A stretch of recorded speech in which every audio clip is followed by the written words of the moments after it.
5 seconds remaining. Dire team ban. OG's turn to ban.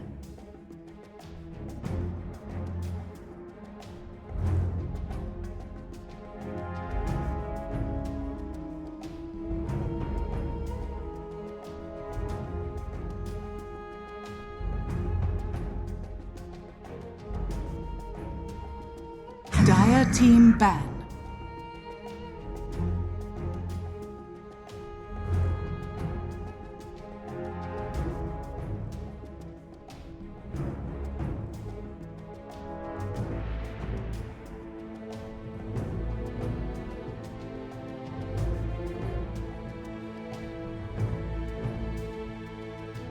Ten seconds remaining. 5 seconds remaining. OG's turn to ban.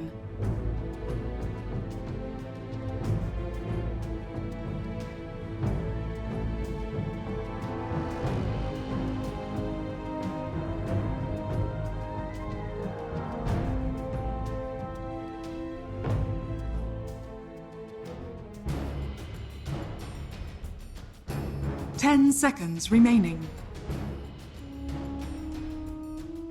5 seconds remaining. Oh, this guy has no chill, man. Dire team ban. Oh, this guy has no chill.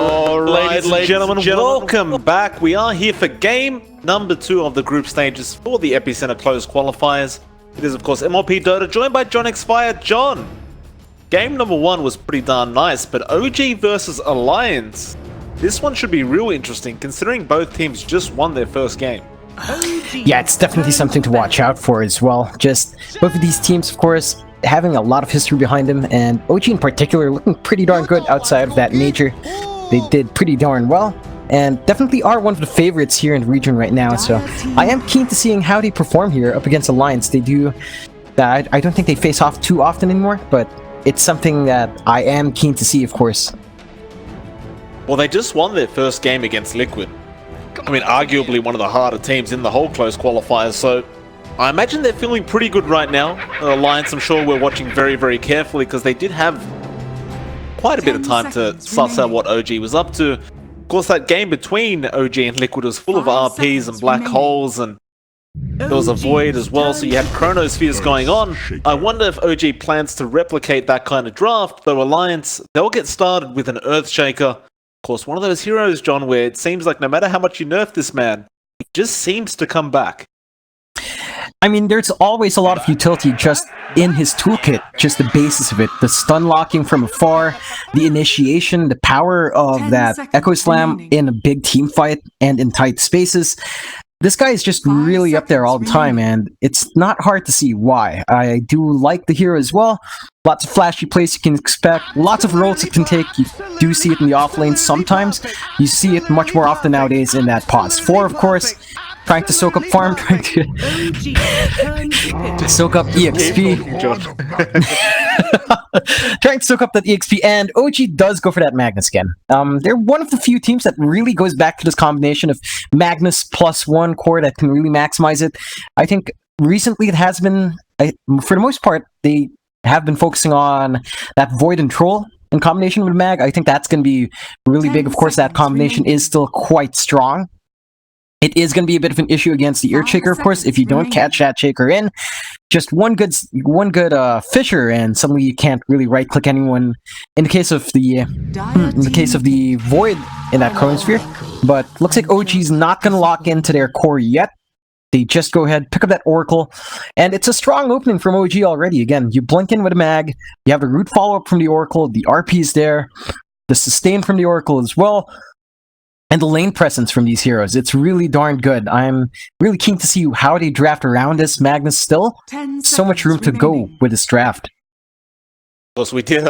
I'm sure both you and I both forgot that with OG in the game, we're going to hear a lot of those voice lines going on. I almost wasn't prepared for how much was being spammed already. But that is something to be expected. Somewhat of a treat, of course, for the viewers. Not so much for us, John, because we have to try and talk over them. But that's perfectly fine. That's why we're in a casting competition, John. A bit of definitely is, Mike. Never hurt anybody. Absolutely. Alliance- I do have to point out, though, before Yes. you go on to your own point, the guy spamming the voice lanes right now, that was all Alliance. Really absolutely my. perfect. That was Alliance. Insania and Koikwa really just playing around with it, so... we haven't seen that power come out of OG yet. Alliance bringing out the strategies very early on against OG, and OG perhaps just a little intimidated by those voice lines. Of course, perhaps Alliance want to show off how big their Seb is, John, in comparison to Seb's Seb, which should be the biggest. But you never really know with these players.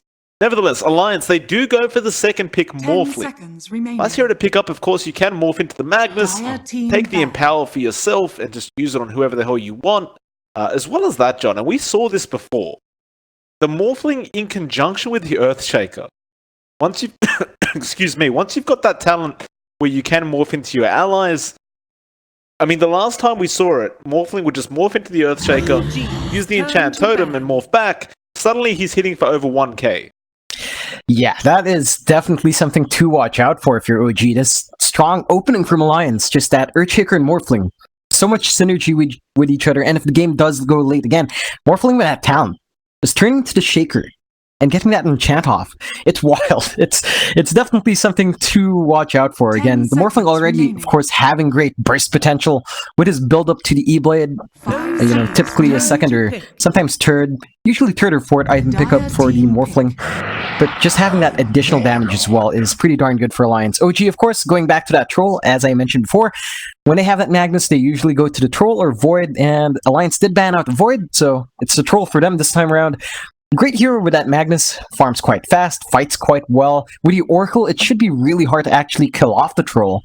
You just have that ultimate to play with, and 10 the Oracle seconds ultimate as remaining. well to keep you up, so I do like this pick for OG. 5 seconds Certainly can't disagree remaining. with you. I mean, you did mention it before, but power the Troll Warlord, and once he gets into that engagement, there's just hardly any way to kill him. We'll see, though, Alliance, of course. They've probably got some ideas up their sleeve. Still, 1 minute 35 seconds of reserve time left for them for this third pickup. Of course, nice to see, though, Alliance, they did end up getting rid of that Void, and even Anna's OD, not wanting to deal with any of those. Gee, looks like they got rid of the Winter Wyvern Razor. Still, is there many ways to deal with this Troll? Like, you've got so much time, essentially, with the Troll and the Oracle.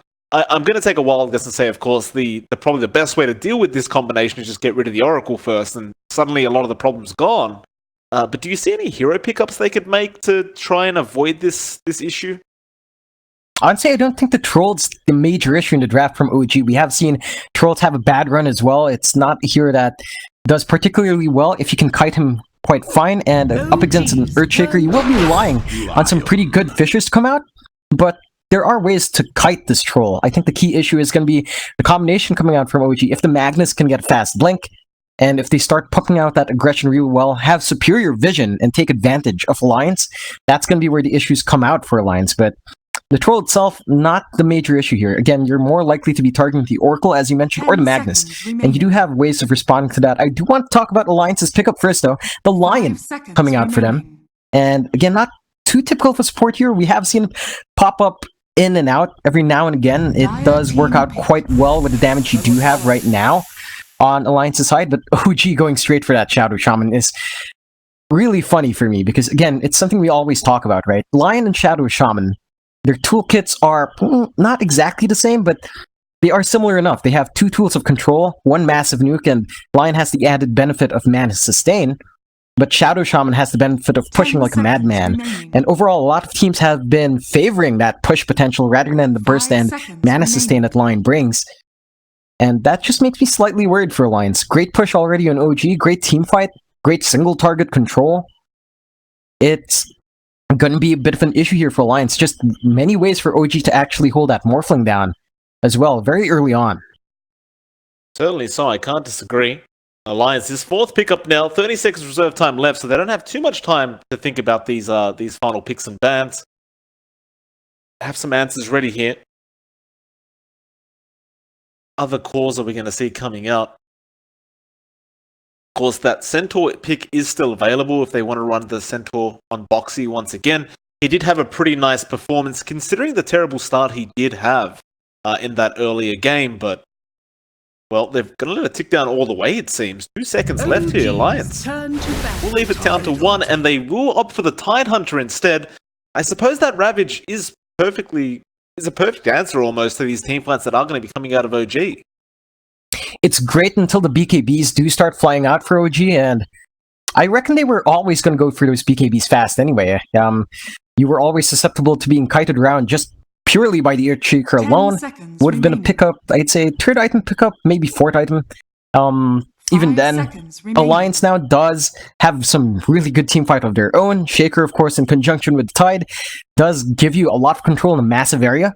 The key thing is playing around that Ravage cooldown. It's something we always talk about when the Tidehunter is up, even when the Magnus is up as well. You have to maximize your ultimates. Whenever they're up, pop them, force a fight, even if you're just bursting down one hero. It's going to be pertinent that you make use of it, and then translate that into an objective.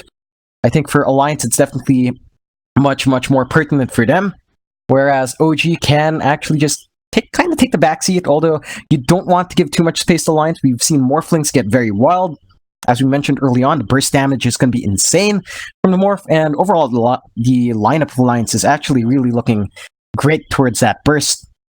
10 But seconds the 5v5 remaining. is also there for Alliance. I still feel like you're going to favor OGs just a bit 5 more. seconds remaining. It's much Dire scarier team to think about a Magnus RP into a Troll, compared to Alliance staggering their stunts and slowly picking off everyone one by one. OG's turn to pick. And it really can go either way. Now Alliance, Storm Spirit will be the pickup from them, and I suppose that is another way to find those heroes that are kind of just sitting there in the stun. You have Burst Fire in the Morphling, but now the Storm Spirit as well. Maybe I'll just burst somebody down through these engagements, and I feel like it's just a specific pick, especially up against that Shadow Shaman and the Oracle. 10 seconds Just ensuring you can burst them down before the engagement even begins. Make sure you don't have the control coming out from OG. But OG, they have so much time left for this last pick that I'm sure they could come up with a pretty decent answer. I am a bit worried for this Storm Spirit pickup. You do have a lot of ways of just keeping it down there. Shadow Shaman by himself can keep the Storm locked in for a very long time. That does mean Storm should try to jump the Shadow first, but even Oracle has a pretty good route until the Storm Spirit has a way of purging that off. So I am interested to see just how far Alliance can make the Storm Spirit work, because the control is there for OG, and we have seen Storms have a bad start before. Really hard to play catch-up, although in this case, in Alliance's draft, I believe you do have a bit more room. Right, your sports aren't too greedy. The Tidehunter can be a bit selfless as well, so if they do struggle with that Storm and laning phase, he does have some room for himself. But OG, they pick up that Silencer, and I was going to say that was actually an option that Alliance could have drafted for themselves, instead of maybe the Lion. Going for that Silencer would have enabled them to have the advantage early on, just always forcing the issue. Not going to be any sort of retaliation if you get that Global Silence off. But now it's on OG's side, and you're going to have the same issue now for Alliance. It's going to be over on mid as well, with Thompson playing it. Up against a Storm Spirit, there's definitely a lot you can punish with that Silencer. Look, it's an interesting pick to make, and it's certainly, I mean, if any teams were going to make these kind of picks, it's OG. The core Silencer, however, we've seen Silencers make it pretty far into the game and be super powerful. 10 But seconds after remaining. that level 6 mark on the Storm, it does feel like Thompson, once that Global Silence is down, might just be a sitting duck here. I don't know if I'm wrong here, John.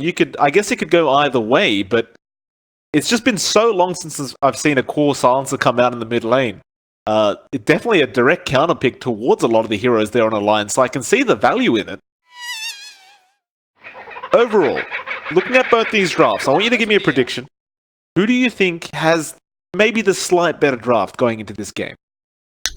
I still believe OG has a strong draft. They have the initiation tool, they have the counter initiation and Silencer from Thompson.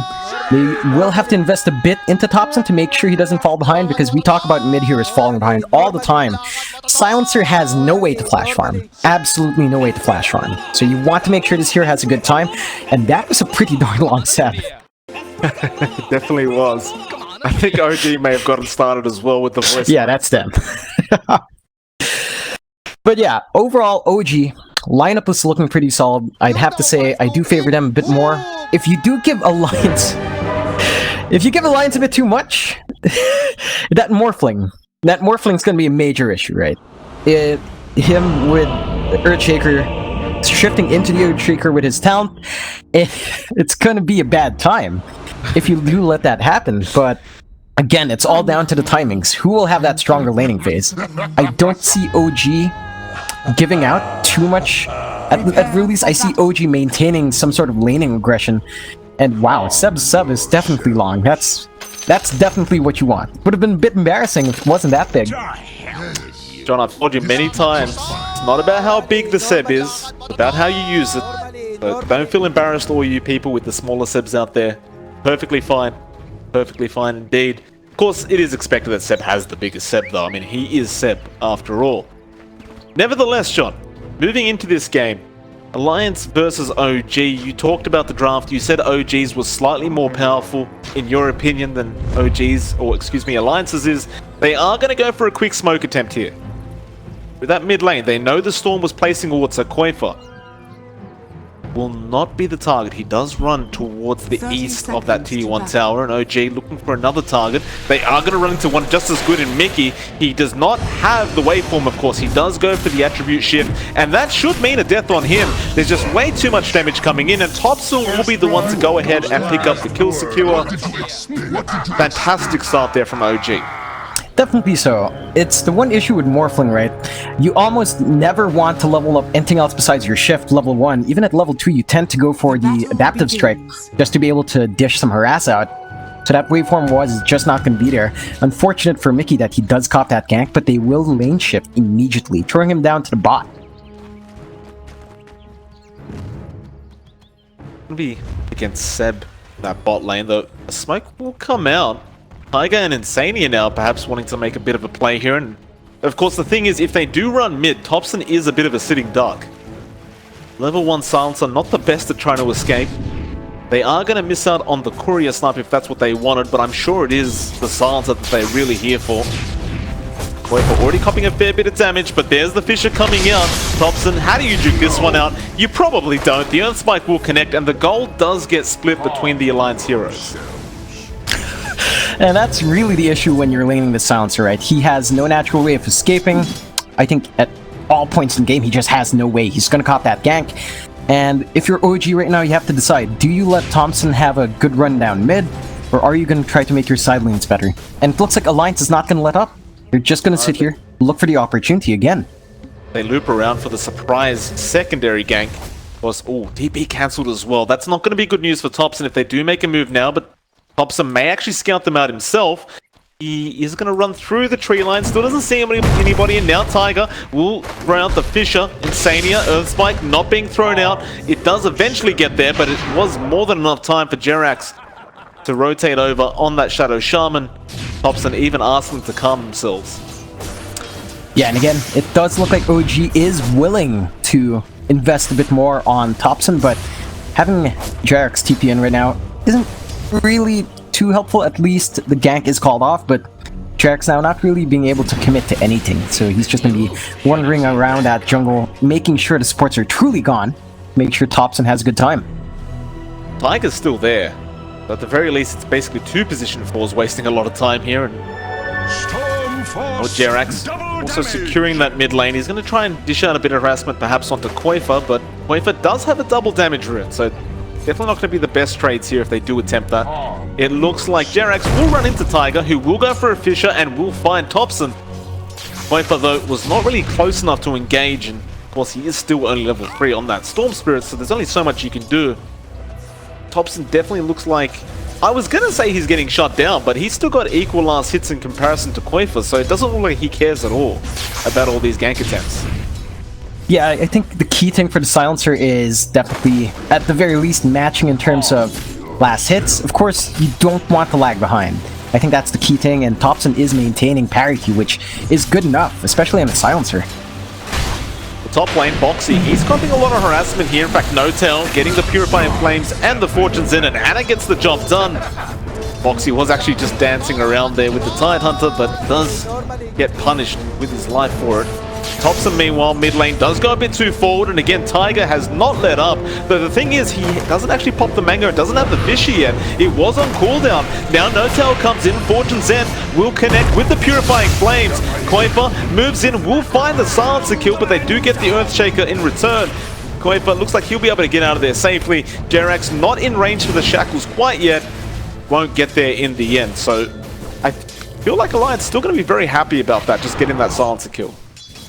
Yeah, there's a lot coming out from that does benefit Alliance. Not only did they get the kill in the core in exchange for just the support, they forced the supports to rotate as well. So that means the side lanes are freed up just a bit, and that does enable them to get a bit more from them as well. At the very least, I guess Thompson did get the minus int from the Earthshakers. That's one positive, but that's really all there is to that.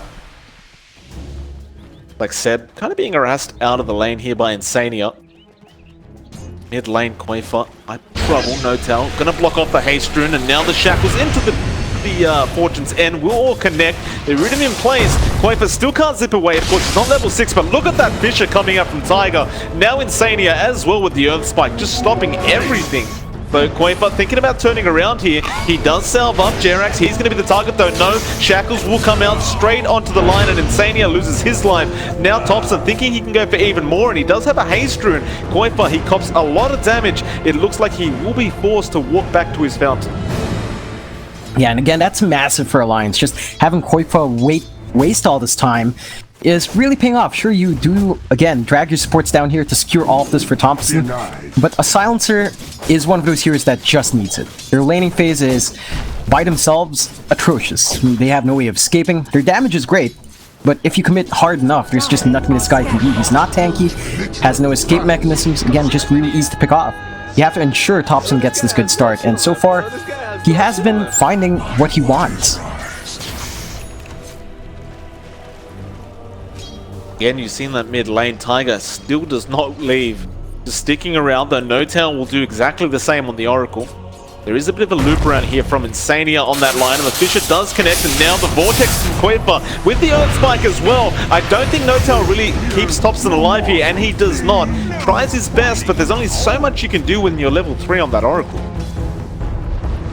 Yeah, and again, just both sides understanding the significance of this mid lane. Both heroes, of course, being extreme tempo setters. And they do want to make sure both sides just have it, so all the action is focused here. And that's really just the nature of both of these drafts. Every lane still remaining relatively passive. Insania is going to be chased down here by Seb. Meanwhile, mid lane Tiger will get shackled up, and No-Tail does go in with the Fortune's End, though. It does end up being a kill. Fisher will come out from Tiger in time, but it won't even matter. Thompson does find it, and he is on now 8 stolen in on that silencer. Not a bad deal for him. Yeah, he's had 93 base damage as well. He has 4 of his null talismans up, so he is dishing out that damage. But again, it's down to that investment from OG. Is it going to pay off in the end? Fully? Probably will. But, you know, there is still a lot going on for Alliance. I mean, if you take a look at Mickey, he's pretty much free farm this lane, 44 to 19. And he's already leveled 6. He's had a free run down here at bot, and that is a worrying sign for OG. Looks like they're happy to leave him alone, because top lane, they are going to chase Boxy on that Time Hunter. Jerax will get the shackles off in time, and Anna moves in as well. Boxy, though, so tanky, but the Purifying Flames and the last hit from Jerax will get the job done. Nice pickup. Definitely wasn't easier than you'd want, but still. Back to the point you were making, though, Mickey is really farming up very well. 3.2k net worth. He's about almost 300 gold ahead of Anna on that Troll Warlord. Mid lane, Thompson as well will end up losing his life here. It looks like he was trying to make a push onto Qualifier, but of course Qualifier still had his supports around him on that, the Earthshaker and the Lion. Yeah, he was trying to run away on the right side, probably work his way towards the rune as well. When he noticed Shaker in the area, they TP and Insania as well. And it's a fairly straightforward pick-off. Again, the Silencer not being the tankiest hero, no innate escapes. Once you're cornered like that, chain stun, you're pretty much dead. Again, we see some harassment there up the top lane onto Boxy, but he just doesn't care about that. Notel, he'll TP out, Seb will come in. Does have the RP as well if he wants to commit it right now. Boxy's still taunting them while all this is happening though. Ravage is committed. Tiger moving in as well, gets a nice Fisher off, and they will find the Troll Warlord. Anna does lose his life, and Seb should be okay though. Here comes Notel, they want the trade. Boxy is still so tanky, but not tanky enough for the Purifying Flames of Notel. So a 1-for-1 trade, but again, Alliance probably going to be satisfied with that. Is under attack. Definitely happy with that trade if you're Alliance. You managed to take off that Troll, who isn't as free-farmed as the Morphling, but still had a pretty good run down at the top lane, and slowing him down is definitely key. Again, while all of these exchanges happen, they just leave Mickey alone. They teleport in all their supports to find those counter kills, they teleport in Seb as well, and you just give Mickey a free time down here at bot. He's already really shoving into this tier 1 as well. Well, they did find Jerax while that engagement up top was happening, so Jerax ended up losing his life. So the kill did go to Insania, to be fair, but Mickey now just really looking fantastic on this Morphling. Though it does feel like OG aren't really concerned, like they have not made one play to try and go after him. Perhaps just having a lot of confidence here in Thompson to ensure he gets the silences off where necessary. It's a fair move to make, and you know, they are having Anna farm up a massive stack right now, which should definitely help the cause. And this is one of the great things about having that Magnus, right? Early levels and Empower just ensures your core, your melee core, will be able to find this massive injection of gold with the stacks. Go ahead and take the rest of it. Of course, looks like Thompson will remain in the mid lane, just keeps farming up. Qualifier though has smoked up with Tiger, and they're going to go for a bit of play down that bot lane, it seems. But the only person showing at bot lane is currently Jerax. I don't feel like that's the most high priority target here for Alliance, but a kill's a kill if they can find it. Qualifier, of course, at that level 7 mark can easily initiate, though Jerax actually jukes them out for the moment. Now the zip, but he's running quite out of mana pretty darn fast. It won't matter though. Qualifier will be able to pick up that easy kill onto Jerax, and that will also secure them the 2 bot bounty runes there for Alliance.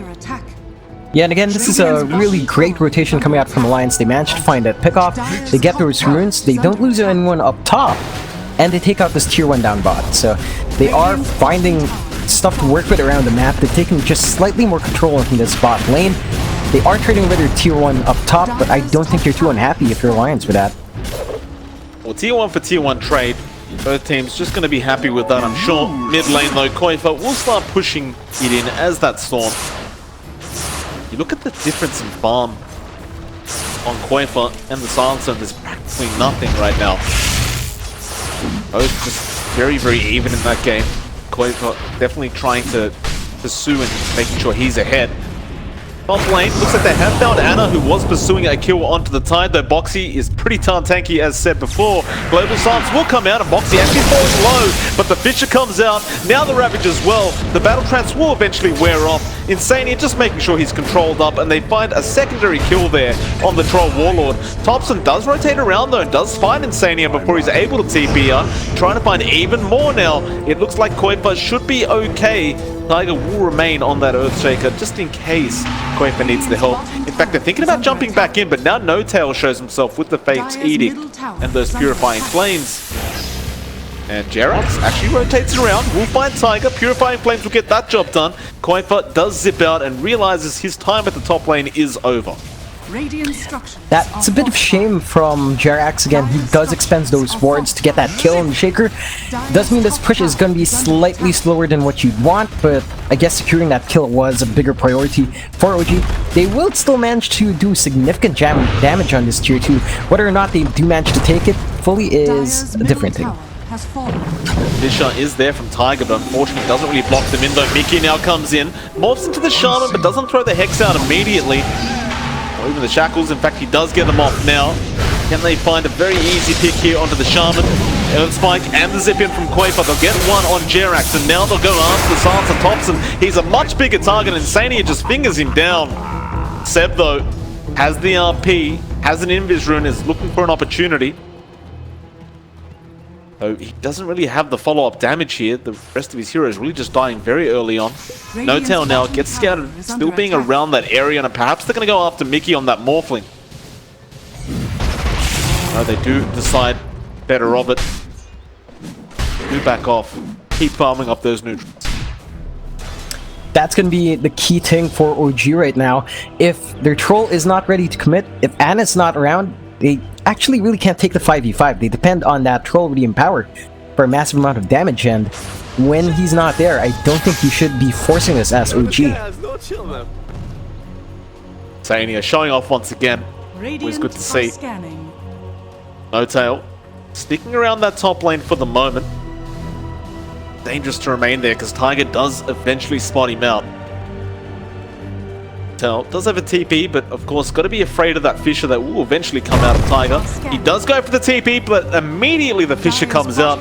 Nice timing there. At the very least, they'll make sure that he can't TP up, but now it looks like the side of OG want to reinitiate. Ooh, RP being cancelled off in the nick of time. The skill was just a little bit short. Meanwhile, bot lane though, the Serpent Wards and Thompson are pushing it, but here comes the Zip.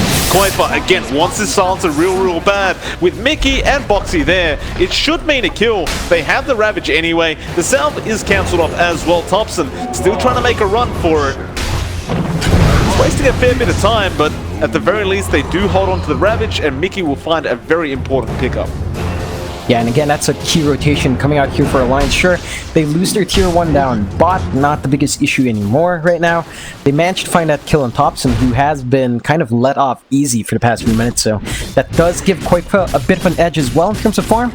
And it's a good sign for Alliance. Still a slight lead for OG, but it's really not a significant number at nearly 15 minutes in. Well, as it stands right now, that slight lead that they have is probably just thanks to the Empower on Anna that keeps him farming up. And now Boxy moves in. He knows No-Tail's there by himself, though. Doesn't want to completely initiate quite yet, though he does have the Ravage available. Now the Global Silence, though. They want to turn this around on the side of OG, and they go straight after Quaper. He will be able to zip himself out in time, and now Boxy still holding on. Big RP there from Seb onto 2, and they can't get the Ravage off in time. They'll find both of them on the side of Alliance. Boxy, he was just waiting for that perfect moment, but it seems like it never came. Yeah, I mean, I understand holding on to that Ravage just a bit. Unfortunately, we're not at that point where the Tidehunter is stanky enough to really cop all those ultimates, all the damage coming out from OG, and that does mean OG can take the first Roach of the game. We're starting to really see the strength of that silencer as well, like Alliance initiate, and then the Global Silence comes out, and then everything stops. OG, they go ahead, they claim the Aegis 15 minutes into this game. With that, they're going to feel a lot more confident now to pursue even further on this map. Of course, Jerax, he has those Serpent Wards back up, so he's looking to make another push if he can. Only thing is, there's only tier 2 towers remaining on the map here for Alliance, so definitely not going to be as easy as you'd like if you're the Shadow Shaman.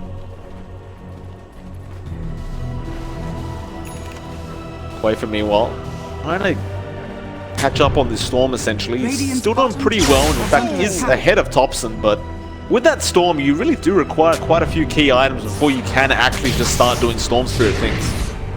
Yeah, key items and some EXP doesn't hurt as well. You definitely want a few of your talents to be up to really start dishing damage, or at the very least sustain yourself in the front line where you zip in.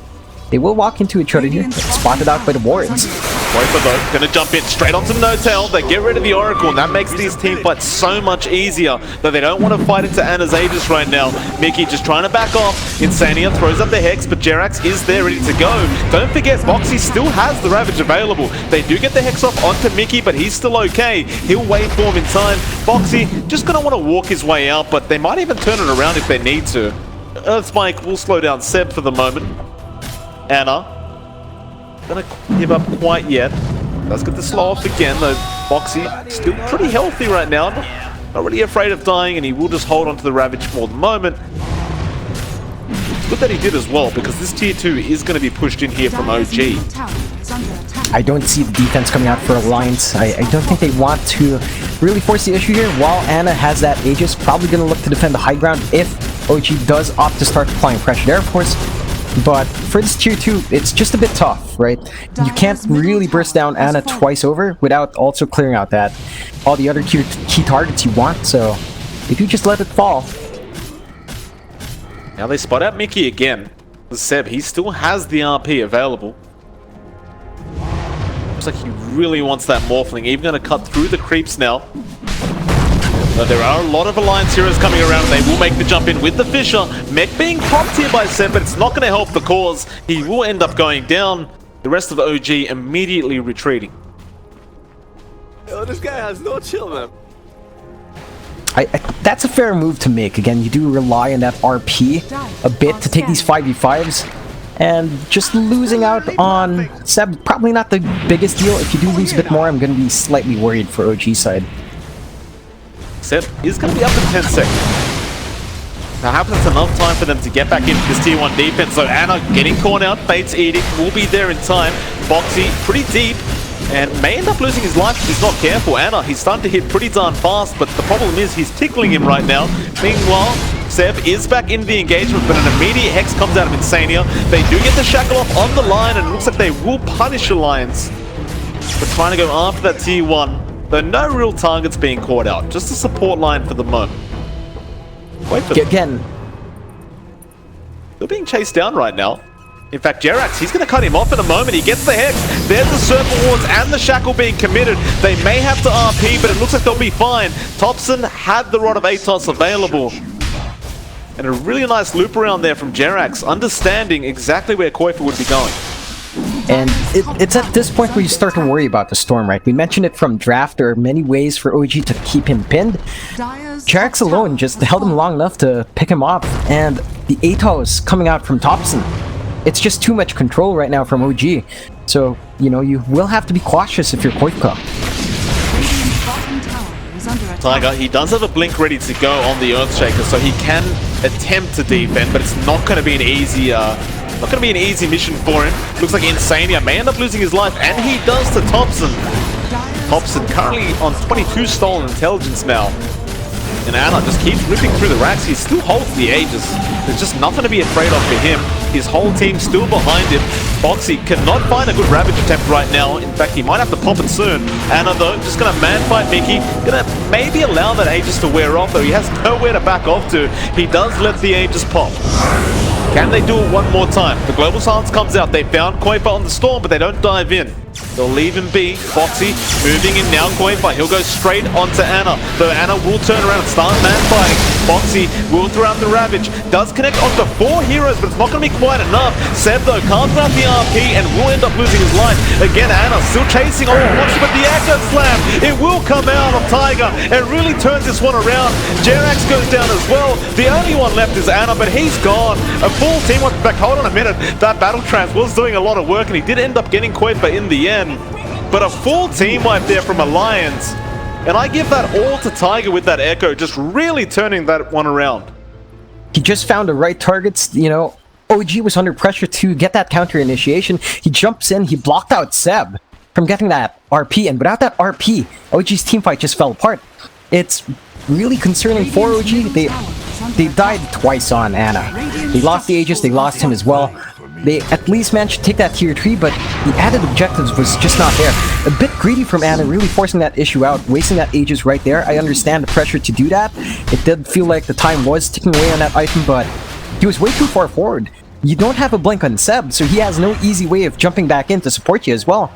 Maybe a bit of an overextension from OG there. Definitely just a bit out of place, for sure. Mickey getting rather close here to the Ethereal Blade now, so shotgun potential from the Morphling going to be coming soon. OG so close to finding that melee barracks at the top lane, but just falling short.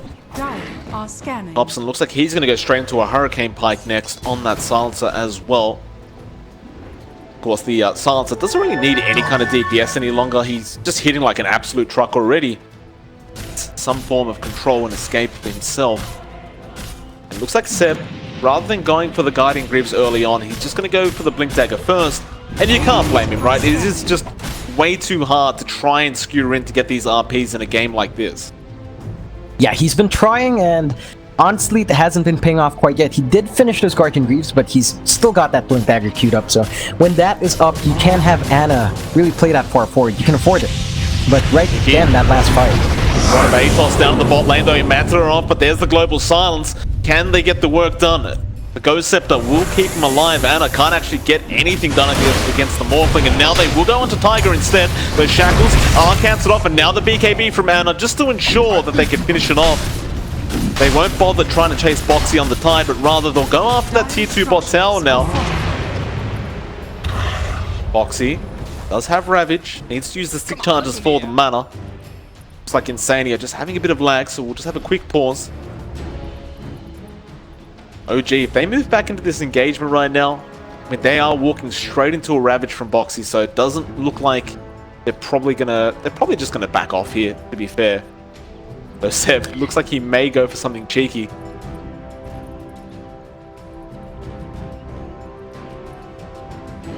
The whole side of Alliance, apart from Tiger, are there ready to go.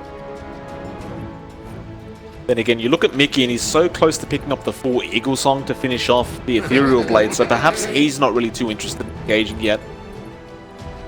It's a bit risky. It's a bit risky for sure for Alliance if they go in, especially if they lose Mickey. He's just so close to that E-Blade. And once he has that, and in fact if they do wait a bit more, just really bide their time, he's going to have 20 soon as well. So when those tools are available, I feel like Alliance would be taking these engagements much more often, but right now it's a huge risk for not the greatest payoff. You'd probably still see the counter initiation coming out from OG. Granted, the global silence wasn't there, so that would have been a nice opening for Alliance, but they didn't have Taiga anyway. No buyback as well, so would have been a bit awkward forcing that 4v5. Well, there's that Ethereal Blade I was talking about as well. So now Mickey probably going to feel a lot more confident. We'll go into the Eye of Skadi next on that Morphling, but just that shotgun potential, especially on somebody like Notail on the Oracle, definitely help out in these team fights. Even Jerax on that Shadow Shaman, just getting rid of all that control will help the cause here. Net worth lead, really non-existent as well here. OG just leading by less than 1k, and now mid lane, they get a Hex off, they get the Vortex off onto Anna as well. He did have his supports behind him, so he will be okay in the end. Yeah, again, that was just threatening a bit.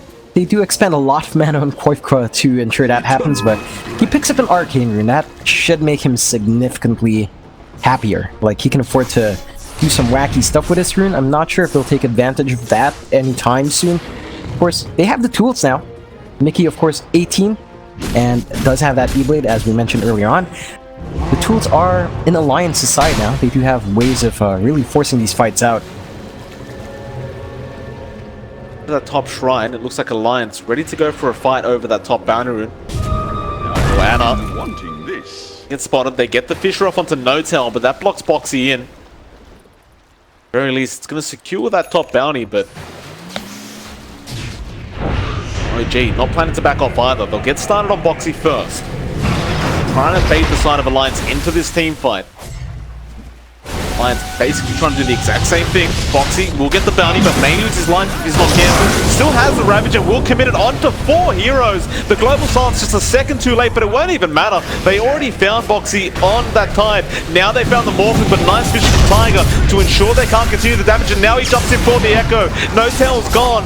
Meanwhile, Qualifier just jumping around the map, trying to find some pickoff. Seb, though, a double RP coming out. He's going to find one. It looks like he'll find another as well. And a 3-for-3 trade. Qualifier and Insania will walk away from that, as well as Seb and of course Jerax on the Shaman. Overall, the team fights, I mean, not only does the game seem so even, but even these team fights, it's just hard to tell who's ahead. It is really close right now. I mean, less than 1k lead for OG, 19-21 at 26 minutes in. It's a tight match. I think in that exchange, you do feel a bit happier if you are Alliance. You managed to, at the very least, kill off Anna and Thompson. You managed to get away with Koipa as well. But overall, in terms of gold, that was actually a slight win for OG in the end. So it's a fairly odd trade to have, but both sides, again, just drawing pretty even. I think the next objective will be this Roche, which Notail does spot out. Yeah, but Alliance definitely not going to be willing to allow this to go down for free. Notail jump in Seb. He'll jump in as well, but he gets hexed up immediately. And now the Fisher to block the way. Seb on the wrong side of that Fisher. Definitely not going to be happy here. Of course, Qualifier will jump in as well. No RP to throw out, though. He is pretty tanky and does have the Guardian Greaves. Anna moved in, but does back off immediately. Now OG just going to force the Roshan. Boxy, no Ravage to speak of. Seb just going to do a lot of damage here, and Boxy, he might actually go down, and he does. Qualifier was not there in time to try and help out, and Anna, he's taking the Roshan way too quick. The only thing they can really hope for here is an Aegis steal. That's really just up to Qualifier, or of course Tiger on the Earthshaker, but it looks like they won't even have a chance of that. They're just going to let it go down, and Anna, he will go ahead and pick himself up an Aegis as well as a cheese. Yeah, and again, you reach that point where Alliance is in no position to really force these fights anymore.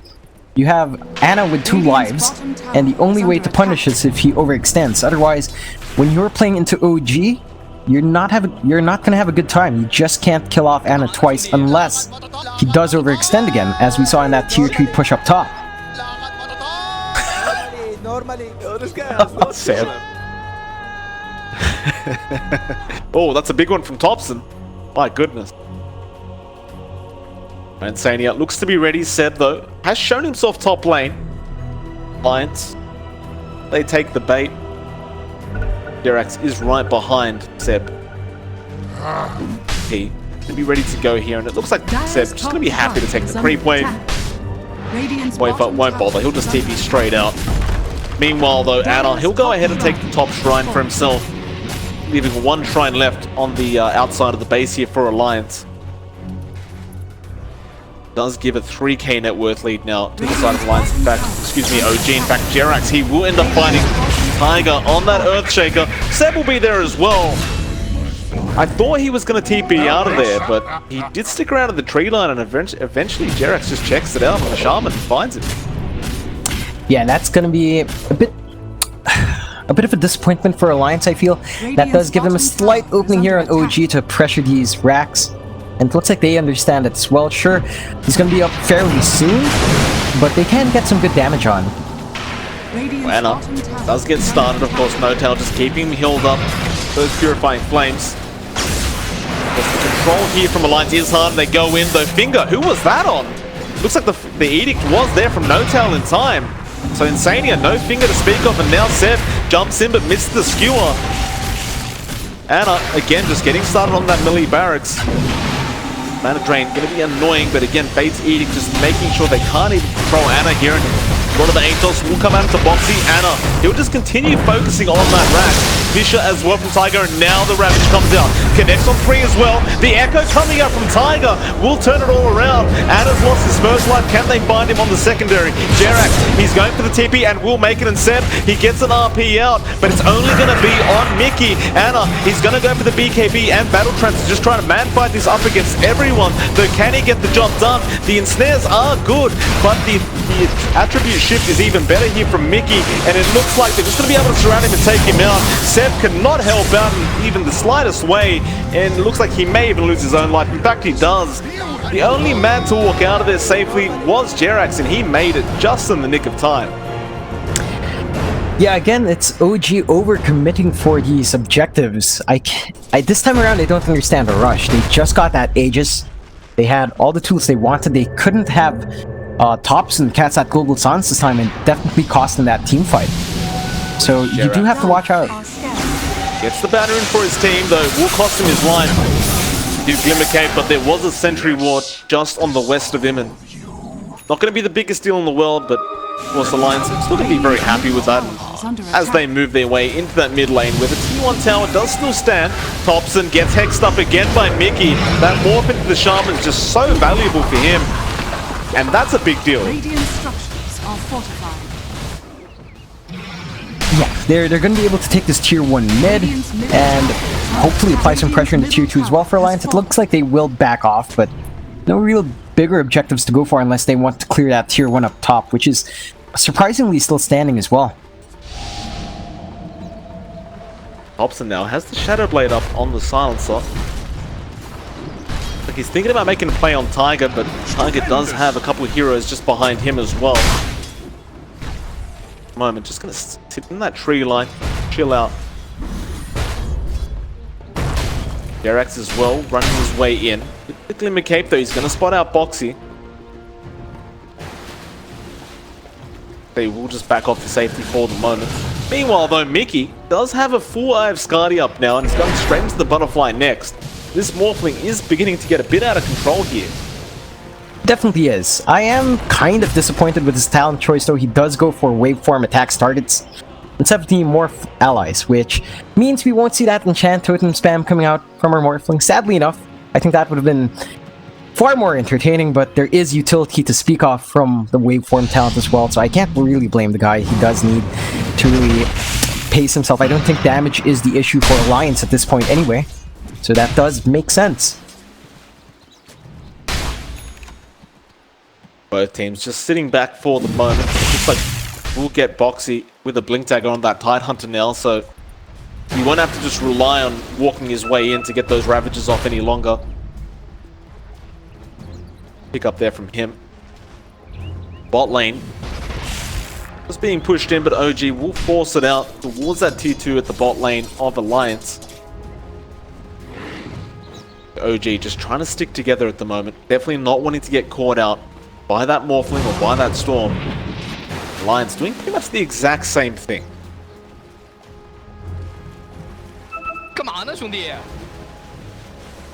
Alliance, so they will have a tier 1 tower that they can target. It looks like OG are going to try and go for a tier 2 trade, which is of course in their favor. If they can get it, they will drop the Serpent Wards immediately there on Jerax. That tier 2 should just melt, though Mickey, he'll find a tier 1 tower up at the top lane as well. And Alliance, it looks like they're not going to stop. They are going to keep going here. Yeah, and again, I don't see both sides keen. I think, of course, OG does have the tools to initiate as well. They're not quite in position, so they'll really just have to give out these tier 2s. I think they're hoping for an opening to jump maybe onto the tier 3. Otherwise, they're really just going to be farming up a bit more. Perhaps they're waiting for an item pickup. Probably that Satanic on Ana would be key.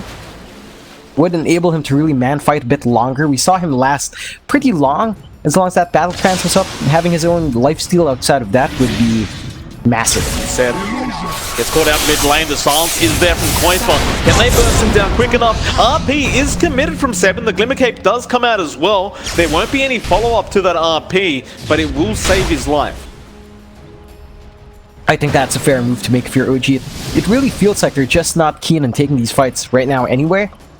So expending it there to save your hero, of course it's fine. And again, just keen on farming a bit more for OG. You do see the hunger from Alliance to find these pickoffs, but they just haven't been landing them recently. Well, Ana, he will go ahead and pick up a Satanic for himself now. Well, actually, mid lane, there is a smoke there from Alliance. They do get the Fisher off. Ana will be able to run out. There was no follow-up there on the Fisher. Of course, Ana does have the BKB ready, but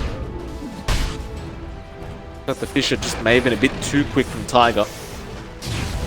Alliance, though, going to continue to move in. In fact, it looks like they know where Ana is. They do run into him. Ana, though, gets hexed up immediately. Now the Global Silence comes out. Seb gets the skill back on the line. Qualifier, though, moves in straight on the Oracle. No Tail can't survive this damage, or can he? The Gush comes out as well, and it looks like Boxy will take care of it, though now Boxy's in trouble. He commits the Ravage. It really only connects on one hero, and Ana is still doing a hell of a lot of damage back. Though Echo comes in again. Tiger just stops them in their tracks. Qualifier now dealing the damage onto No Tail. That's a dieback on the Oracle. They will finally get the Earthshaker, but they might lose Jerax in the process because Mickey is making the chase, though. No, Shackles comes out. Jerax, he might turn this one around for his team. Boxy moves in, but gets melted immediately.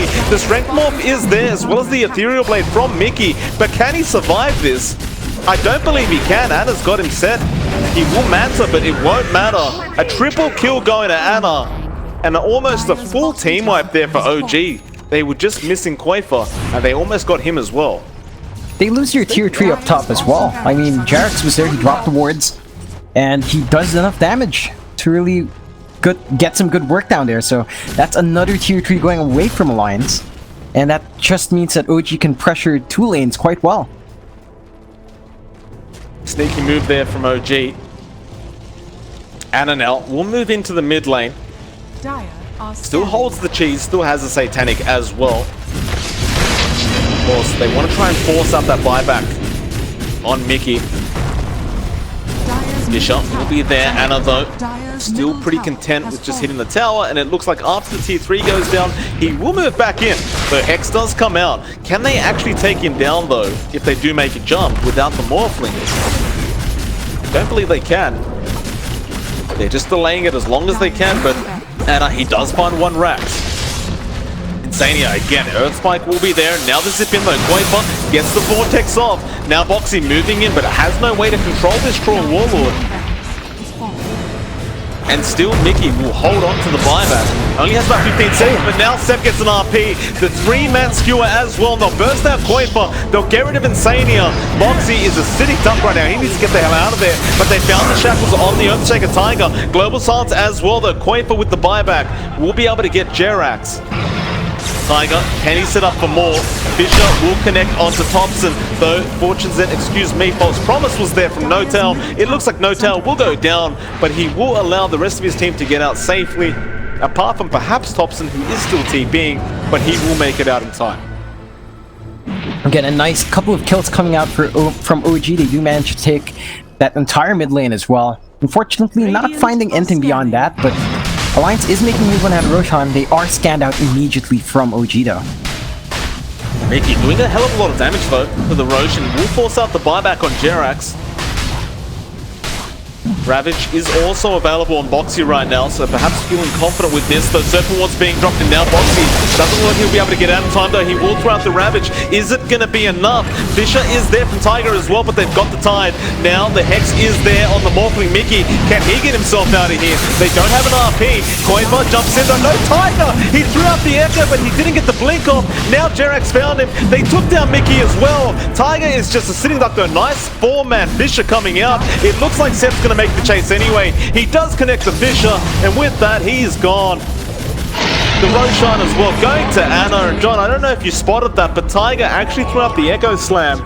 It looks like the Arcane Curse was still ticking him down, however, so he couldn't actually get the blink off.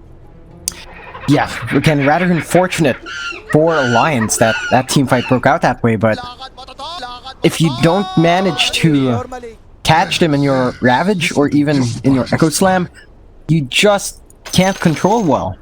And, you know, now they're going to have to defend their last 2 set of racks. With the tools that they got from that last Roshan, I don't see any sort of back off from OG anymore. I think they're really going to be set. They're going to be confident to take everything they need. They haven't even picked up the refresh yet. It's still stuck in Roche. It looks like No-Tail will walk back to pick that up. And once you have that refresh on something like maybe Seb, just the amount of control that comes out is insane. Word of Atos being thrown out there onto Mickey though. The buyback from Tiger will make it so they don't pursue any further, it seems. There is a full Scythe device available on Thompson, ready to go whenever. Now you have 2 hexes there on OG. Again, they're just going to try and play the delay game here until Boxy can respawn. Earthspike though, not even connecting there on Anna. Bring up that buyback status, and actually nobody has buyback on the whole map. But neither team are ready, if necessary, for those buybacks, though OG definitely don't really care at the moment. Do, of course, still have the Aegis and Cheese available on their end of things. In fact, Refresh Shard is also there on Thompson, so you do have the Global Silence. Qualifier, he will zip in just to take care of the creep wave, though Anna has already rotated down to the bot lane where he will find the range rats. Can he find the final melee barracks though? Will be a Global Silence. Who have they caught there? The Shackles is there onto the Tide, and now the RP. Seb finds both of them once again. Anna will get started. Global Silence is a follow-up as well. The zip in from Qualifier, but it's not really doing that much though. He has jumped onto the Oracle, so No-Tail is gone. Shackles is there from Jerax, still trying to take Mickey down. Boxy now moving forward as well. Qualifier on a double, but he does get bashed by Anna. He does lose his life, and that's a dieback on him. Mega Creeps as well were secured there by OG, and it looks like they'll go straight after the tier 4 towers. Anna does not feel like they can actually take him out. He still has the Aegis anyway. This could be the final ditch defense here for side of the line, so they are going to dive straight on the Thompson, almost bursting him down. In fact, they commit the Echo for that. Now can they take Anna out? They force him back behind the tier 4 tower, but he wants to go for a man fight. Seb will skewer the Morphling back as well. Mickey getting stunned up. Anna, can he permabash here? He gets the ensnare off. Well, the waveform back onto Seth, just trying to take the backlines away here from the side of OG. Anna still trying to find a real target to go after, and Seth is coming way too much damage, though nice bounce back on the Ethereal Blade with the Lotus Orb. Anna sometimes still just standing here, just hitting creeps. The Ravage comes out from Boxy. OG Thompson is gone again. That was a dieback on him. Now the finger. Anna just gonna BKB up and try to man fight though. No, Mickey is perfectly fine. Anna probably gonna lose his Aegis here, and he does. One more time could make all the difference. Anna, Earth Spike will be there from Insania. It's a lot of damage coming out from Mickey. Now Tiger trying to get the permabashes out, but the Battle Trance was there. Ethereal will protect Tiger from the Troll Warlord. And if they could have taken this Troll Warlord down, who knows what they could have found out of it. It looks like they will find No-Tail, and No-Tail has to commit the false promise on himself. But that is a guaranteed death coming out on the Oracle once again. He does buy time for Anna to at least get home, and that was a great defense there coming out from Alliance. They find the targets they want. They get the dieback on Thompson as well, but I mean, their base is pretty much gone, right? They only have one tier 4 upstanding left. They're playing against mega creeps. The tools are still on OG's side, but, you know, Alliance is still holding on. They might be able to find a couple of key pickoffs again. I mean, you already had Thompson die back. If you find him again, he's going to be dead for a long time. So there are ways for Alliance to still bounce back, but it's a very long road for them, as they have lost the entire map to OG now. Will be the first time they've come back from a mech creep push in though. They found the Lion. Insania will immediately go down and are committing the BKB just in case they wanted to try and counter-initiate. There is a buyback available on Insania, however, so not the biggest loss here for Alliance. Looks like Anna will go ahead and find himself a double damage rune as well in this Troll now. Does actually go digging. Does find himself some drums. Very nice. Ah. Side of OG ready to go again. Too scared here. Anna wants to take advantage of that double damage.